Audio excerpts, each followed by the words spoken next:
Well, I think they're certainly fair. I think the market forces commissions to be fair, right? This is a free market system, and I think the free market system is going to push commissions up or down. Commission levels vary by country. They vary by the type of, whether it's packages or merchant model, sometimes agency model as well. So I think by definition, because these commissions are kind of free market clearing, they're fair. Otherwise, if we weren't delivering the service to the hotels that we do, I think that we wouldn't be getting their business, and our business in general is growing with our partners, and I think we'll continue to grow.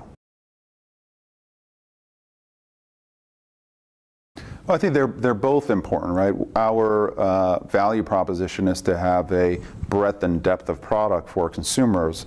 So we have to make sure that we certainly have the chain hotels out there, especially for the business consumer in larger cities. And then there are certain consumers who want the boutique hotel, the non-branded hotel. So having both is fundamental to us. Obviously, chain mix in the U.S. is much higher than chain mix internationally. So to the extent that we want to grow internationally, and we do, that tends to be much more of an independent marketplace. You know, the business that we do with our chain partners is significant. The relationships are more sophisticated. There are lots of puts and takes. And I think with the independents, we have, you know, it's more of a personal one-on-one relationship with the GM, with the revenue manager, and working with them as to what their needs are. Do they have any needs periods during a weekend, et cetera, and really making sure that we get them the demand when they want it.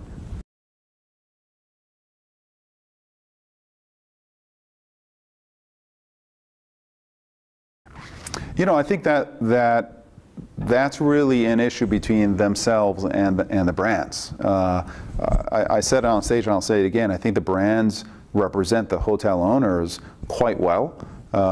You know, hotel owner through a brand can usually work with us at a lower margin than, let's say, an independent, which I think reflects the kinds of negotiations that we have with the big brands. You know, we have deep relationships with them. We've been working with them for years, but I'll tell you, those negotiations are not easy negotiations.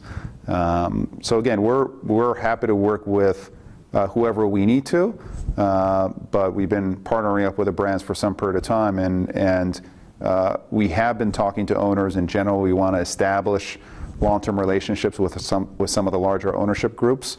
But I think, you know, in general, the brands are who we work with, and we expect that to continue going forward.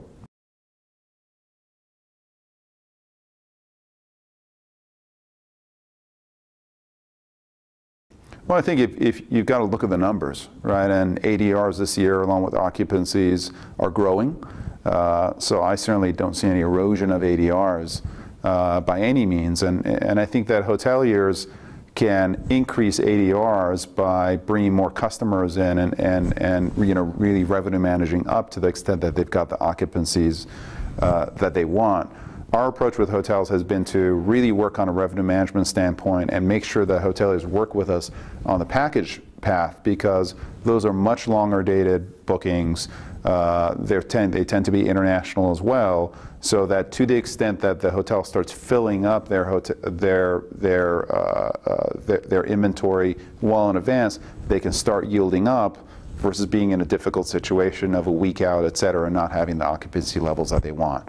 So it's very important that our best partners work with us across our products, and as a complement of all these products, it's the package business, it's a standalone business, and it's an opaque business that if you work across all those products together, you can have a pretty good result.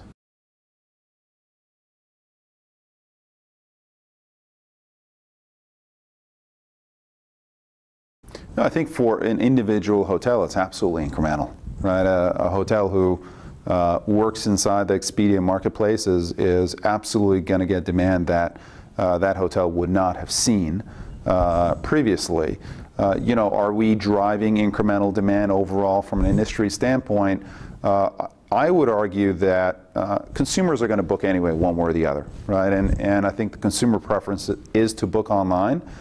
Is to book with trusted brands like ours, and that's a fact, and that's going to go on for some period of time. I can't tell you whether that's incremental or not. I can tell you that we do create, through reviews and pictures and content that we source and we translate into 20 plus different languages on an international basis, we are creating additional opportunity for international consumers to feel safer as to how they travel. And I do think that we're taking what were, pre-packaged travelers going to large hotels, and we're bringing international demand that is truly incremental. Independent travelers who wouldn't have traveled, Chinese consumers who wouldn't have come to New York, who might not have come to Boston, now are, because they feel safe, they're getting content in their local language, and that kind of business is great business for especially independent hotels that there's no way they would have seen otherwise.